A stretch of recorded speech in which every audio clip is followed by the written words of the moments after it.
What's going on, guys? Main Event Star here, and welcome to the second game of the Chicago Bulls season. And Derrick Rose has fouled out.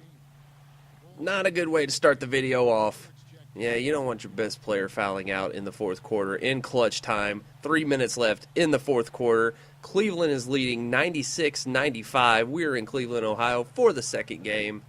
And this one did not go well. Chicago goes into the fourth quarter with a 15-point comfortable lead, and Cleveland claws and scratches their way back and takes the lead here. 3 minutes left in the fourth quarter, and they will actually win this game 110-106. Chicago played extremely good defense throughout the whole first three quarters of the game, and we're leading the game into the fourth quarter with 15 points, as I said previously. And for whatever reason, probably because Derrick Rose got into foul trouble, he could not be on the court as much as they liked, and they took bad shots like that all night. So that did not help things, and the Bulls just kind of fell apart in the fourth on the road. We'll go ahead and get into the stat lines for the game. Derrick Rose, what time he was on the court, did have a good game. He had 17 points, 5 rebounds, 6 assists, 1 steal, and 3 block shots. The Bulls continue to get a lot of block shots and play extremely well, getting their hands in the face of the other team and getting block shots. Nate Robinson made up for a lackluster first game by, in his limited time, putting up 13 points and a rebound. Carlos Boozer got a double-double by having 12 points and 10 rebounds. Marco Bellinelli scored 11 points in his short time on the court. Very good game by the Chicago Bulls bench. The bench played much better than the starters.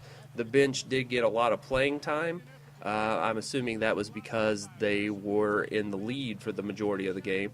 So Tom Thibodeau put in the relief guys thinking that would kind of cruise through the rest of the game, but the Cleveland starters would get hot towards the fourth quarter and would come back. Taj Gibson had 11 points and 5 rebounds. Luol Deng, same stat line, 11 points and 5 rebounds. He also had 2 block shots. So again, the Bulls doing very well at blocking some shots. Kirk Heinrich would come in for the rest of this game, and he would have 11 points, 3 rebounds, and 3 assists. Rip Hamilton had 10 points, 7 rebounds, and 6 assists. 6 assists. Try to say that 3 times fast. Joakim Noah had 8 points and 9 rebounds. So overall, that is what the Chicago Bulls did for this game. It led me to simulating and watching them play. It's led me to make a couple of adjustments whenever it comes to the lineup. I'm pushing Taj Gibson as the 6th man. I think he and Boozer need to be splitting time. So I'm giving Taj Gibson a lot more time on the court, hoping it will help develop him. I'm also limiting Nate Robinson's time. He hasn't really played. He played well in this game in relief, but he had not played extremely well, so I'm taking him. His role on the team was actually bench warmer, so he's only there as needed. And since I started this game with the default rosters and Rose not being injured, I'm going to have Derrick Rose. I don't really feel like simulating the injury all the way to the All-Star game, and I feel like it could lead to Rose being unhappy on the team and lead to poor performance. So I just kind of left Rose in there, and we'll see how the season would be if Rose was not injured. Let's see. Also, what else did I do to the roster? I limited Jimmy Butler's time. He's a prospect. I don't want him on the court a whole heck of a lot. I think he would be fine in a limited role if we only need him for like a couple minutes or whatever. But I don't want him on the court a whole heck of a lot. Marco Bellinelli's time stayed about the same. Kirk Heinrich is going to get some more time. Basically, I got Radvadovic and who else on the team? Radvadovic has no minutes at all. Jimmy Butler doesn't really have any time. So basically, I'm going to go with kind of a short, like a 10-man rotation. I think 8 members of the team have roles on the team. So Nazir Mohammed gets a little bit more time because we are lacking a little bit in the center position.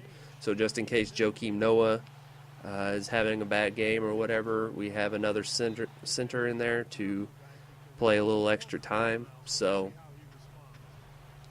overall, this game was kind of just like the wake-up call. Like, oh man, our bench is not as good as it was last year. The bench played well, but once it came to crunch time and we needed them to play really well, they didn't really show up. So Joakim Noah going to the line here for 2, trying to get the game close again. I believe it's a 1-point game at this point. And Bulls still have a shot, but kind of hard to win these close games on the road like this with your best player, Derrick Rose, fouling out and not having your star player on the court in these crunch time situations. I keep saying crunch time a lot. I don't know why. Maybe I need a crunch bar. Maybe that's why. Crunch bar does sound really good right now. Anyways, regardless, I'm getting off topic here. So the Bulls, after this game, are now 1-1, and they will be facing off against the New Orleans Hornets in the next game. So hopefully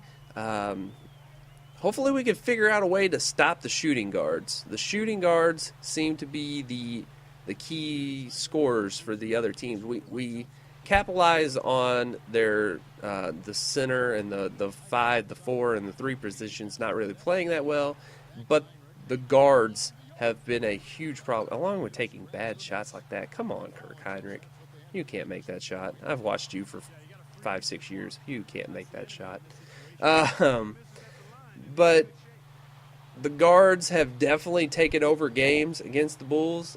Marcus Thornton in the first game against the Kings. Both the guards, Kyrie Irving and I believe it's Dion Waiters. I believe that's a shooting guard for Cleveland. He had a great game in this one. Kyrie Irving had 30 points. Waiters had like 21.